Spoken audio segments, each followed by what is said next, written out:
రండి నాతోటి మీ సమస్యల మీద కొట్లాడకండి. మీకు కంఫర్ట్ ఉంది, కంఫర్ట్ లేకపోతే ఏదైనా కావాలంటే నేను ఇస్తా. నెక్స్ట్ 3 years ఆర్ 5 years ఒక పంచవర్ష ప్రణాళిక పెట్టుకొని ఒక 5 ఏళ్లలో ఈ ఎడ్యుకేషన్ సిస్టమ్ని మేము మారుస్తాము, ఆదర్శంగా నిలబెడతాము. ఈ దేశంలోనే కాదు ప్రపంచంలో ఉండే దేశాల నుంచి వచ్చి మా ఇన్స్టిట్యూషన్స్ చూసే విధంగా మేము మారుస్తాము. ఈ 5 ఏళ్ళు మా ఉపాధ్యాయ సంఘాలు పిల్లల సమస్యల మీద మేము ప్రభుత్వాలతో కొట్లాడతామని మీరు ఓత్తు తీసుకొని బయటకు వెళ్ళండి. ఎట్లా మారదో నేను చూస్తా. ఏ ప్రభుత్వం అయినా మీకు తల ఉంచదా? ఐఏఎస్లను ట్రాన్స్ఫర్ చేసుడు కష్టం, ఈజీ. తీసి అటేస్తే మళ్ళీ కూడా వెనక్కి వచ్చి అడిగే ధైర్యం చేయరు. కానీ ఒక టీచర్ని ట్రాన్స్ఫర్ చేయగలమా? మీరు చెప్పండి. ఎంత శక్తి ఉంది మీకు? మీ శక్తిని నా విజ్ఞప్తి ఒక్కటే, 5 ఏళ్ళు పిల్లల కోసం, ఎడ్యుకేషన్ కోసం, మన సొసైటీ కోసం, మన సమాజం కోసం, తరతరాల భవిష్యత్తును మార్చడానికి ఒక 5 సంవత్సరాలు మీరు ఒక ప్రతిజ్ఞ పూనండి. ఆ ప్రతిజ్ఞ ఈ దేశాన్ని మార్చకపోతే చూడండి, తెలంగాణను కాదు ఈ దేశాన్నే మారుస్తుంది. ఈ దేశానికి నాయకత్వం పివి నరసింహారావు గారు ఇయ్యలేదా? గొప్ప మేధావిగా ఉత్తమ పార్లమెంటేరియన్గా జయపాల్ రెడ్డి గారు రాణించలేదా? బూరుగులు రామకృష్ణారావు గారు గొప్పగా పరిపాలన అందించలేదా? ఎందుకు ఇయ్యలేము మనం తెలంగాణ నుంచి? ఈ దేశంలో విద్యను, వైద్యాన్ని, నాయకత్వాన్ని తెలంగాణ నుంచి మనం అందించగలము. కానీ మనకు స్పష్టత ఉండాలి. మనం ఏ దానికోసం కొట్లాడుతున్నాం, ఎందుకోసం కొట్లాడుతున్నాం.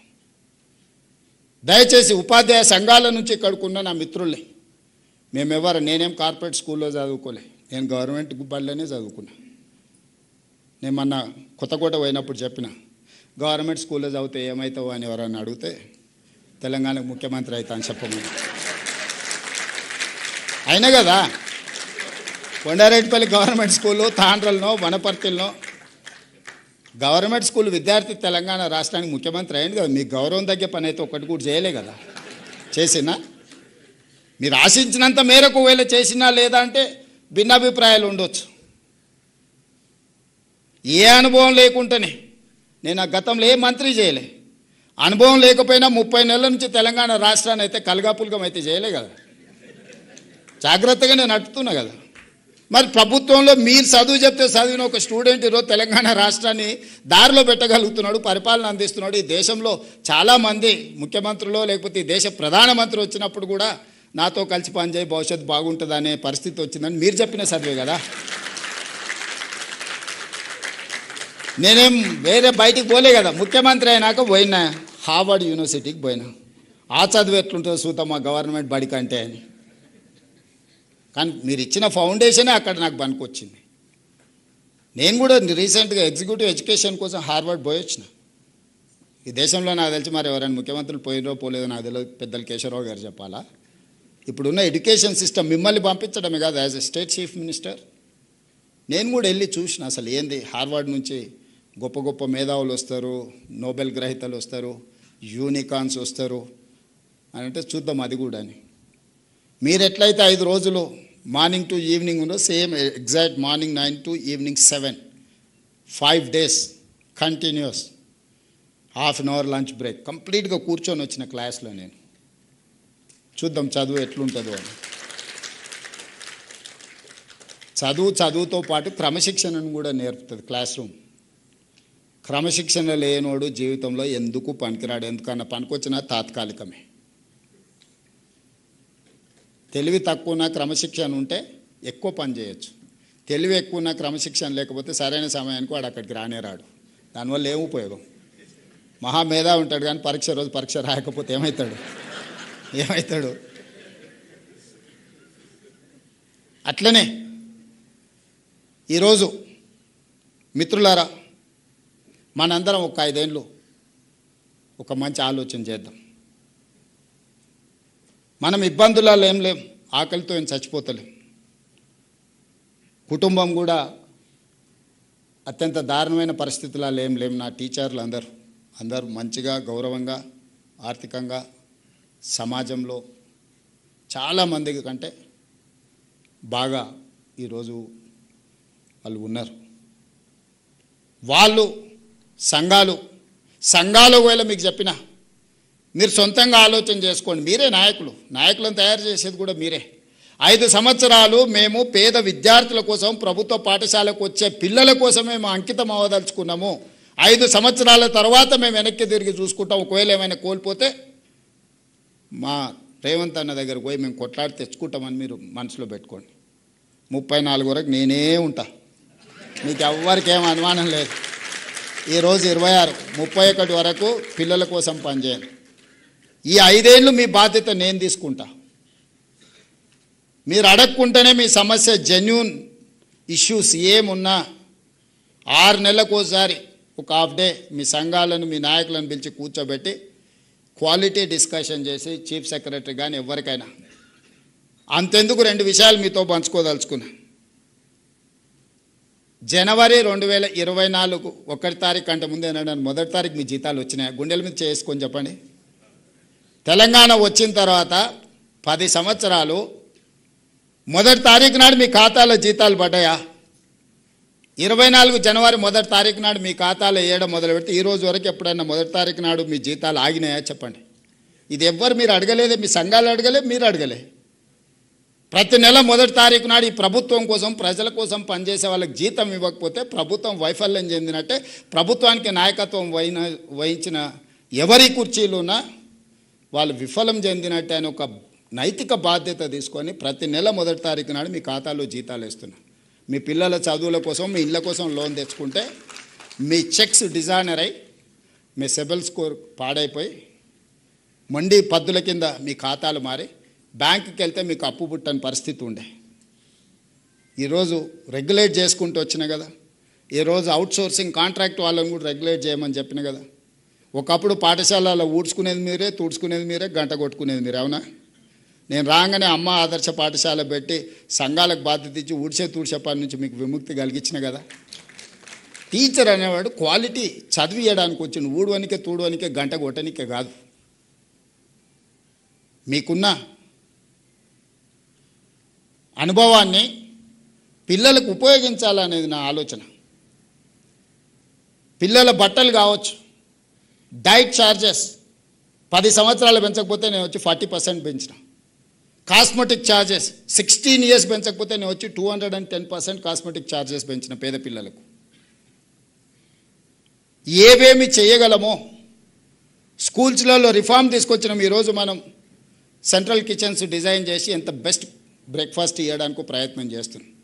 ఒకరోజు పాలు, ఇంకొక రోజు రాగి జావా, ప్రోటీన్ ఫుడ్ ఇవ్వాలని ఈరోజు మనం ప్రయత్నం చేస్తున్నాం. వాళ్ళే కాదు, 1.5 లక్ష ఉండే టీచర్లకు, లెక్చరర్స్ కూడా బ్రేక్ఫాస్ట్, లంచ్ అఫీషియల్గా మిమ్మల్ని కూడా ఇందులోనే మీరు కూడా ఉదయమే ఇంటి దగ్గర మేడం కోపం వచ్చి బ్రేక్ఫాస్ట్ పెట్టకపోతే మా సోదరులు స్కూల్కి వచ్చి తినవచ్చు అని పెట్టిన కదా. ఇవన్నీ కూడా కన్సర్న్తో, హ్యుమానిటీతో చేస్తున్నా నేను. ఇదేదో అధికారం ఉంది కాబట్టి అథారిటేటివ్ డెసిషన్స్ కావు ఇవి. ఒక మానవీయ కోణంలో ఆలోచన చేస్తున్నాం. మనిషికి సంబంధం ఉండాలి, మనిషికి మీద ఒక మనిషికి విశ్వాసం ఉండాలి. మానవ సంబంధాలే ఈ దేశాన్ని నిలబెట్టిన 1000 సంవత్సరాలైనా. యుద్ధాలు జరిగినా, రాజ్యాలు కోల్పోయినా మానవ సంబంధాల మీదనే జరిగినాయి కదా ఇవన్నీ. అభివృద్ధి చెందిన దేశాలు ఏవైనా ఉన్నాయంటే, మానవ సంబంధాలు లేని దేశాలు ఏవైనా అభివృద్ధి చెందినా అవి నిలబడ్డాయా? ఈరోజు మానవ సంబంధాలను పునరుద్ధరించాలి. విద్యార్థులకు టీచర్ల మీద గౌరవం ఉండాలి, విద్యార్థులకు తల్లిదండ్రుల మీద ప్రేమ ఉండాలి. ఈ హ్యూమన్ కనెక్టివిటీ కోసం నేను చేస్తున్న ప్రయత్నం. ఒకప్పుడు మేము 7 మంది అన్నదమ్ములో ఒక సిస్టర్, 2-3 రాత్రికి ఇంటికి వచ్చిన రాకపోయినా మా అమ్మకి ఏదో పిల్లగాడు రేపు వస్తాడులే అనుకునేది. ఇప్పుడు మీకు ఉన్నది ఒకడే పిల్లగాడు, వాడు 5 నిమిషాలు రాకపోతే మీరు ఎంత హైరాణ పడుతున్నారో మీరు చూస్తలేరా? 2 పిల్లలు రేర్, 90% మేమిద్దరం మాకొక్కరు అనే స్లోగన్ వచ్చింది.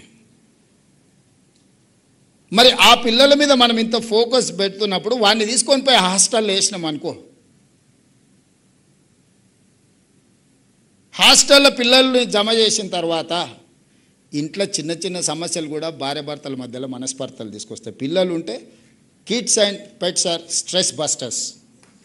పిల్లలు మానసికంగా మనల్ని ఉత్తేజపరుస్తారు. పిల్లలు ఉండడం వల్ల భార్యాభర్తల మధ్యలో కీచులాటలు తక్కువ ఉంటాయి. ఇంటి ఆయన కూడా సాయంత్రం తొందరగా ఇంటికి వస్తాడు. అదే పిల్లల్ని హాస్టల్లో వేస్తే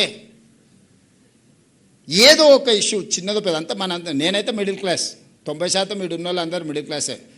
సూపర్ రిచ్ ఉన్న వాళ్ళ కిడ్స్ పేరెంట్స్ గురించి నాకు తెలియదు, కానీ మిడిల్ క్లాస్లో ఏముంటుంది మనకి ఇంటికి వస్తే? ఏదో చిన్నది టీవీ ఆన్ చేయలేదనో, ఆన్ చేసిరానో, ఏదో అడుగు తెచ్చిరానో, ఇయ్యలేదనో, అక్కలు ఈటీవో మాటీవో అని అంటే మనం ఏదో స్పోర్ట్స్ పెట్టమనో లేకపోతే సినిమా పెట్టమనో ఇంతనే చెప్పారు. భార్యాభర్తల మధ్యలో 90% ఇవే ఉంటాయి. మీరు చూడండి, మీరు ఇంటికి పోయి రాసుకోండి ఒక నెల మొత్తం ఎందుకు కొట్లాడారు. ఇంతమించి ఏముంటుంది? ఏమో మనకేమో 100 ఎకరాల భూములు ఉన్నాయి, దాన ధర్మాలు చేస్తున్న దాని మీద కొట్లాడతామా, లేకపోతే వజ్రాలు ఉంటే రోడ్డు మీద ఇసిరేస్తున్నాం అని కొట్లాడుకుంటే ఏముంటుంది? ఇవాళ మనం ఏదో చికెన్ వండమంటే లేదు వంకాయ వండితే సర్దుకో అంటుంది. నేనేదో చికెన్ తినాలంటే ఆదివారం నువ్వు వంకాయ వండుతా అంటావు అంటే ఆమె అంటే కోడి లేదు పోయి తేవాలంటే కష్టం, ఇంట్లో వంకాయ వండి పెడతా అంటుంది. ఇదే పెద్ద సమస్యకు దారితీస్తుంది. ఇవన్నీ కూడా మధ్యతరగతిలో ఉండే చిన్న ఈ సమయంలో పిల్లలు మనతో ఉంటే వీటన్నిటిని కూడా తగ్గించుకోవచ్చు. అందుకే నేను ఉదయం బ్రేక్ఫాస్ట్, మధ్యాహ్నం లంచ్ పెట్టి పిల్లల్ని సాయంత్రం ఇంటికి పోతే పేరెంట్స్తో ఉంటే ఒక హ్యూమన్ టచ్ ఉంటుంది, మానవ సంబంధాలు ఉంటాయి, తల్లిదండ్రుల పట్ల పిల్లలకు ప్రేమ ఉంటుంది. మా అమ్మ నా కోసం కష్టపడుతుంది, నేను సాయంత్రం ఇంటికి వచ్చే లోపల రొట్టె చేసి పెట్టిందో లేకపోతే మిరపకాయ బజ్జీ చేసి పెట్టిందో అని వాడికి ఒక అటాచ్మెంట్ ఉంటుంది. హోటల్లో తింటూ మోటార్లో వండుకుంటామంటే ఏముంటుంది? Mechanical life. నేను ఆ మధ్యలో ఎప్పుడో నవ్వుకుంటా చెప్పిన పాసింగ్ రిమార్క్ కింద, చిన్నగా ఉన్నప్పుడు పిల్లల్ని మనం హాస్టల్లో చేరుస్తే వాళ్ళు పెద్దగా అయినాక మనల్ని ఓల్డ్ ఏజ్ హోమ్లో వాళ్ళు చేస్తారు. ఇంకెక్కడుంది మానవ సంబంధాలు? చదువు పేరు మీదనో లేకపోతే ఆర్థిక పరిస్థితుల్లో పిల్లల్ని తీసుకొని పోయి మనం హాస్టల్లో పెడుతున్నాం. వాడు ఒంటరిగా బతికేది అలవాటై దోస్తులతో తిరిగేది అలవాటు అయినాక ఇంట్లో తల్లిదండ్రులు ఉంటే వానికి విసుగు వస్తుంది. ఏది పొద్దుపోంది వీళ్ళని తీసుకొని పోయి ఓల్డ్ ఏజ్ హోమ్ లేపో అంటున్నాం. సమాజంలో మానవ సంబంధాలు విచ్ఛిన్నమైన తర్వాత ఏ దేశము బలంగా ఉండదు, ఏ కుటుంబము బలంగా ఉండదు. పిల్లలే మన సంపద. ఒకప్పుడు పిల్లలు ఎక్కువ ఉంటే బరువు అనేటోళ్ళు, ఖర్చు అనేటోళ్ళు. ఇప్పుడు పిల్లలు లేని సమాజం, అభివృద్ధి లేని దేశాలుగా మారుతూనే మనం